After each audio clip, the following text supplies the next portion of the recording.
Hello mga kaplantita! For today's video, magtatanim tayo ng eggplant F1. So dito ako ngayon sa likod ng bahay. Tara, naghihintay yung tatanim ko. Let's go! Let's plant! Eggplant!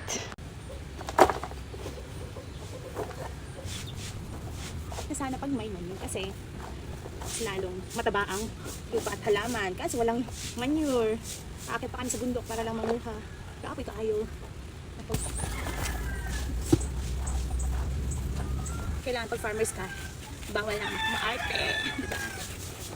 Kailangan motivate mo yung sarili mo kasi kailangan mo masipag, tiyaga, pagod ka man, pero worth it naman pag nag-harvest ka na, diba? Malaki talaga kita pag mga gulayan.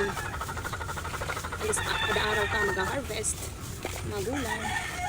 Dinadayo ka pa ng mga kapitbahay mo para bumili ng mga gulay. Makakain mo pa na secure yung mga gulay kung makakain mo kasi organic siya, walang halong chemical. Kung nagtanim kayo dapat F1. F1 siya. It's maputik.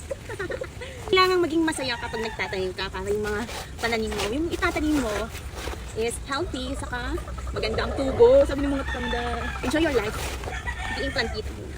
Yung mga to, saka mga to, ni-recycle ko. Kasi sayang, kailangan maging practical na tayo. Kasi mahal din naman kaya yung mga seedling tray.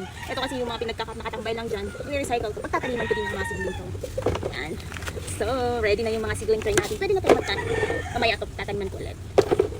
Mga planggana, mga plastic dyan, ng mga bottles, ng mga soft drinks. Pwede. Pwede.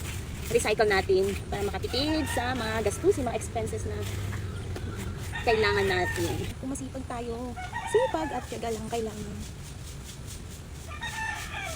Bawat hamon na pagsubok, nakakaraos din. Tiga-tiga lang guys kasi syempre isa-isa lang to eh. Pwede naman po kayong humingi sa DA, may free food na binibigay. And guys, natapos na natin tamnan ng more on rice hull, carbonized rice hull na sinunog. Lord, sana madaming tubo niya.